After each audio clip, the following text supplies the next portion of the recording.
Florian Wirtz to Liverpool looks like a deal that's all but done, and as a Manchester City fan, I'm saying it through gritted teeth. I can't believe it. I'm gutted. I'm bitter. I am bitter about this one. I can't deny it. Have City been rejected because a bid has now been made? The figure that has been bid as well is a curious one. I'm interested to see what this actually means for the Manchester City PR that's been put out there, that City have reportedly pulled out of the deal because the fee became too high and Manchester City did not want to spend that amount of money on one player, that player being Florian Wirtz. But Liverpool seemingly have no problem spending that amount of money on Florian Wirtz. But what it definitely does do for Liverpool is it brings their game up another level, and I would argue it needs to. The Liverpool need to raise their game. Someone said, what are you talking about? Liverpool have won the league this year. But I would argue it's been in a league that's been very underwhelming, very poor, in all honesty, quite boring and lacklustre in terms of competition, because Liverpool have won the league this year with a total of 84 points. Now, first of all, congratulations to Liverpool. You can't take that away from them. They have beaten what has been put in front of them. But what has been put in front of Liverpool this season has been a very underwhelming and very poor standard of football. A title race that was almost non-existent and over by April. Whereas if you compare that to previous seasons where Manchester City had won 4 Premier League titles in a row. That's right. What, did you think I was going to make a Florian Wirtz rejecting Manchester City video without taking swipes on my way down, mate? No, mate, I'm going down swinging, mate. Have a look at this. Previous 4 seasons, 2021, 86 points. That would be a season if Liverpool achieved the same amount of points as they did this season, they would have finished second. And that was City's lowest point tally in the previous 4 seasons. Compare that to the next season in 2022, 93 points. The season after that, Manchester City's treble-winning season,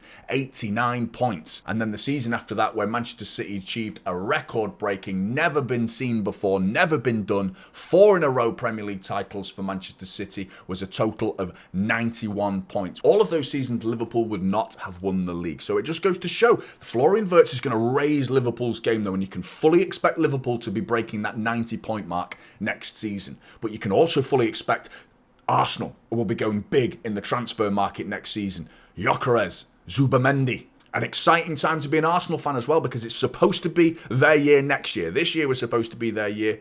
Next year's supposed to be their year. We don't know where Netflix FC is going to continue running seasons and seasons after season, but we'll see. Moving on to Manchester City, you can expect them to go big in the transfer market, whether they get Wirtz or not. Seemingly not. City need a rebuild. You can expect them to go big in the transfer market as well. Could the likes of Rodri, now being part of Manchester City's squad next season, bring Manchester City up a level or two? So Liverpool can expect a challenge, and they need to fend off that challenge, but they are doing it. They are doing exactly that by signing Wirtz. Complemented that by Frimpong and Kerkez as 2 new fullbacks. It's a worrying time to be a Manchester City fan and an Arsenal fan who are chasing the likes of Liverpool now. They are very much the title favourites with the current transfer business that's on the go, and they have already made a bid for Florian Wirtz, as per Fabrizio Romano's Liverpool's first official bid for Florian Wirtz in excess of €100 million. And that's with add-ons on top of that as well, and that's been received now by Bayer Leverkusen. Club-to-club negotiations underway, restarting today to get the deal done very soon. Now that's a huge amount of money that Liverpool are willing to spend there on Florian Wirtz, over €100 million.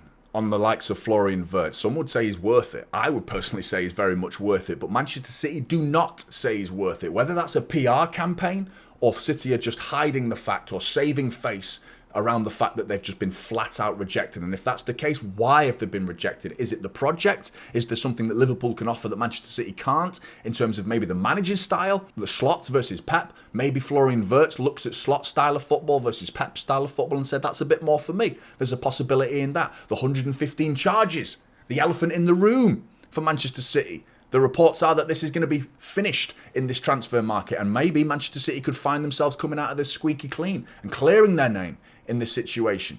And if they don't, Manchester City are in big trouble, but that's besides the point. If Florian Wirtz doesn't know one way or the other, why would you join Manchester City with that cloud over the club, the uncertainty around Manchester City right now? especially considering the fact that the accusations started from Germany. Considering he's a German international, he will have known that German international publications will be suggesting that you do not join the likes of Manchester City because they are the known cheats. They are the accused cheats. Nothing has been proven, of course, but Manchester City are the accused cheats, and not forgetting that this came from Germany, Der Spiegel, who teamed up with the Portuguese hacker who hacked into Manchester City's database. But if you're Florian Wirtz and looking at Manchester City's predicament right now, there is an uncertainty around the club, and I wouldn't be surprised if that came into question, considering his agents are his parents and saying, well, what's going on around the 115 charges? And if Manchester City's hierarchy were unable to persuade them that there's nothing wrong right now and the 115 charges are nothing to worry about, if they weren't able to persuade them, then I don't blame him for not joining Manchester City, because there is a cloud around the club and it needs clearing. The sooner that happens for everyone, I think the better. But Manchester City, in terms of the figure, they have money to spend elsewhere. City have already been linked with 2 new fullbacks. Fabrizio Romano understands that Manchester City have asked for deal conditions for Ryan Aït-Nouri at Wolves. He's high on the list for left-back position, with contacts expected to continue. That's the left-back position for Manchester City. Now, there is a big fee for Ryan Aït-Nouri because he's got a contract that runs till 2028, so there's going to be some big money involved in that transfer deal. As well as the right-back position, Manchester City were linked with Andreas Cambiasso during the January transfer window, of which a 60 million deal couldn't get done. But there's an idea as to what that player would have cost. Now, there is a new number 1 target for Manchester City at right-back. An unrealistic target, in my opinion.